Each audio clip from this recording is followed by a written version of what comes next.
Lomachenko's nice, man. It's undeniable at this point. He's nice. What's fun about Lomachenko too is there's no remorse. Like, you could go to a casual on Friday and say, hey, watch this guy fight tomorrow night. If they watch, they're going to come back to you Monday and say, you were right. That guy is nice. Same thing with Terence Crawford. Every time Terence Crawford fights, same as with Lomachenko, I tell every casual I know or every sports fan I know, hey, I know you're not into boxing, but watch this guy fight. Watch him fight. And I don't even care if you follow boxing after that, but this is worth your time. Watch this guy fight. Even if you're not a boxing fan, I know you like sports, watch this guy fight. And he doesn't let you down. Same with Crawford. Killer instinct, the talent is there. They like to fight. They want to fight the best. They're begging to fight the best. Everything is there.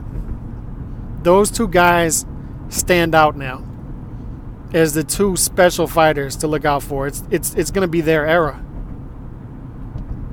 Barring something unforeseen happen as far as an injury or they step up big time in weight and lose a fight, this is their era. And Lomachenko, once again on Saturday, impressed.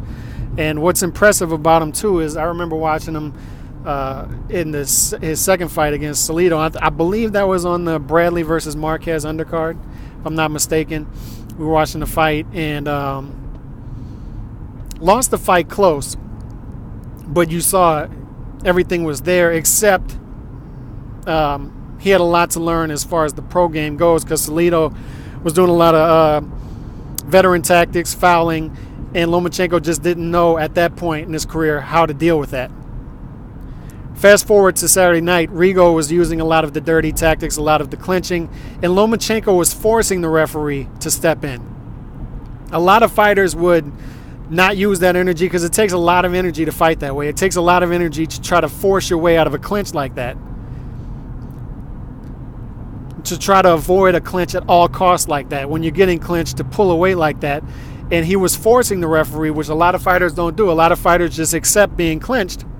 Because of that, it's a difficult thing to do, to force your way out of a clinch in that way and to force the referee to make a move. Lomachenko did that. And he learned from that Salido fight, hey, I'm going to force the referee to make that move, and I'm going to force this guy to fight my fight. I'm going to force him. If he fouls, I'm okay with fouling too. I'm going to punch him after the bell a couple seconds after the fifth round. You know, I'm going to fight fire with fire. And Lomachenko did that, and you can see he learned from that loss to Salido in his second pro fight. Also, I remember watching him fight on the undercard of Mayweather-Pacquiao, I believe that was, and we almost fell asleep watching him in that fight. And he caught a lot of flack after that fight, deservedly so, for fighting an amateur style, not turning on his punches, yada, yada, yada. Didn't look good. And he learned from that as well. It's not just about winning fights. It's about entertaining. And he has the entertainment value as well. It's all coming together. He's shaken the amateur style. He's learned how to deal with adversity in the ring. He's learned how to deal with fouling, and he's to the point where you're not going to foul me. I'm going to force you to fight my fight. I'm going to force you to fight at my pace, and that pace is tough to fight at. There was a point in this fight, I believe it was the fifth round, when Rigo spun out. Lomachenko threw a punch. Rigo spun to his right, and generally speaking, every time I've seen Rigo do that, he's way out of harm's way, and he gets a 5 to 10 second break to where he can backpedal, and he doesn't have to fight, and then he continue fighting at his pace. Well, when he did it this time, Lomachenko knew he was doing it before he even did it, spun out with him, matched his footwork, matched his foot speed, and he's right there, right on top of Rigo, and Rigo looked up, and you can just see it in his body language. He knew the fight was over at that point. You just saw him slump, and after that, there was just no countering at all. The only time Rigo was trying to throw something meaningful is when Lomachenko was trying to pull out of those clinches. He tried to pull out 2 or 3 times, and when he finally pulled out of the clinch, Rigo was trying to throw a shot in between that to try to catch him coming out of that clinch. He wasn't trying to counter with anything at that point. The only other punch that he had some success with early in the fight was the jab to the body, And that was it.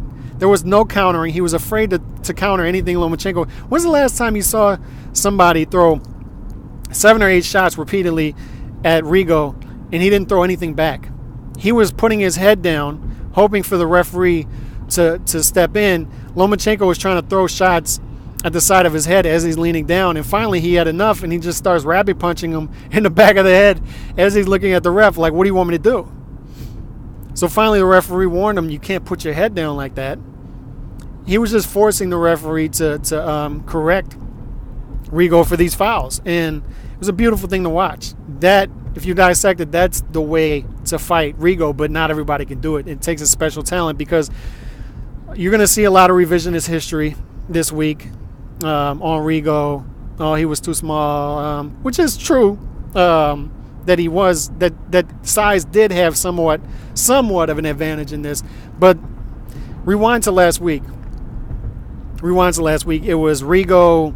Yeah, he's small, but he has an advantage in reach. He has long arms for his size. Yeah, he's 37, but he's a young 37 because he only has 17 pro fights, not too many miles on him. You know, he's still got a lot of speed. Rigo hasn't lost a fight in 14 years, dating back to his amateur. So there was all this last week, but this week it's, oh, he only had 17 fights, so he's not much of a seasoned pro. Oh, yeah, the size made a huge difference. The reach didn't have much of a difference. All this stuff now. When in reality, Rigo is a special fighter who Lomachenko made look ordinary, made look average. You know, you can... I've been critical of Rigo the past couple of years because of his inactivity due to some bad business decisions that he made.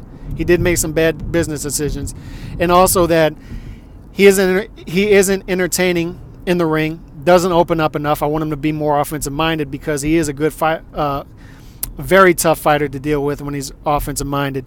So I have been critical of that. But what isn't up for debate is he is a special talent.